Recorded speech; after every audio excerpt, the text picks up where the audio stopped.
Bonjour chers frères et sœurs de l'église de l'I-Jésus, nous sommes aujourd'hui le mercredi 27 octobre 2021 et nous allons méditer ensemble à partir du chapitre 9 verset 7 du livre d'Ésaïe jusqu'à la fin du chapitre 12.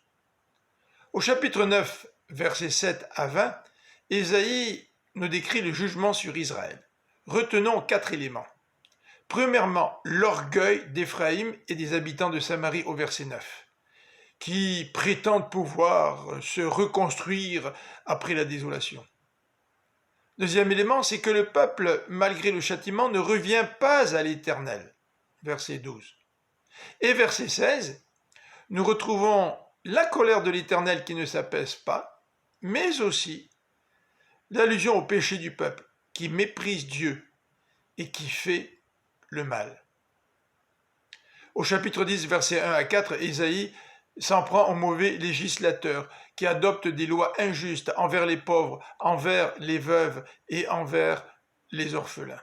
Eux aussi seront châtiés par les ennemis, mais la colère de Dieu ne s'apaisera pas, nous dit le verset 4.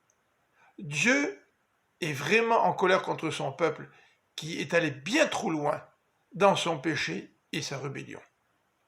Au chapitre 10, versets 5 à 19, nous retrouvons la description du jugement sur l'Assyrie.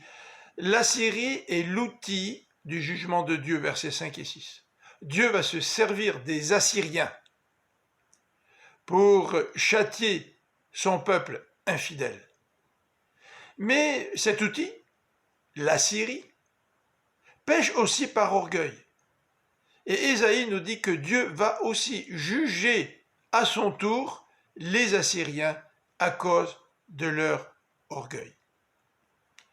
Le chapitre 10, versets 20 à 34, présente une lueur d'espoir, d'espérance, puisqu'il est question d'un reste. Un reste va subsister suite à la dévastation, à l'invasion, suite à l'expression de la colère de Dieu.